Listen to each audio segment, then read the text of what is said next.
আপনারা বলেন এখানে যে সিটিং এমএলএ আছে প্রদীপ সরকার, আমি চন্দ্র সরকারকে খুব ভালো করে চিনতাম।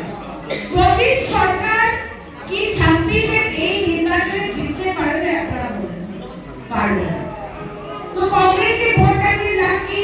আর টিকিট তো প্রদীপ সরকারই পাবে, আর তো কেউ পাবে না, কারণ ও সিটিং এমএলএ, ও কংগ্রেসের ওয়ার্কিং প্রেসিডেন্ট। কিন্তু আমি যতদূর জানি প্রদীপ সরকার এই এলাকার জন্য কোনো ডেভেলপমেন্টের কাজ করেনি।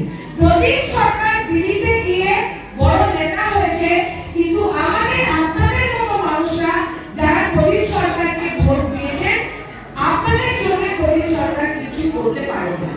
কিন্তু তৃণমূল কংগ্রেসকে দিলে আমাদের পার্টির নাম হলো তৃণমূল, মানে গ্রাসরুটে কি আমরা থাকি, গ্রাসরুটে আমরা গিয়ে কাজ করি।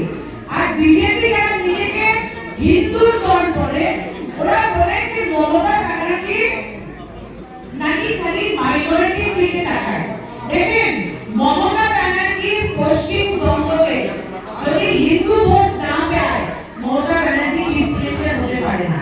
আজকে মমতা ব্যানার্জি থেকে বড় হিন্দু নেত্রী, ব্রাহ্মণ নেত্রী এই দেশে নেই।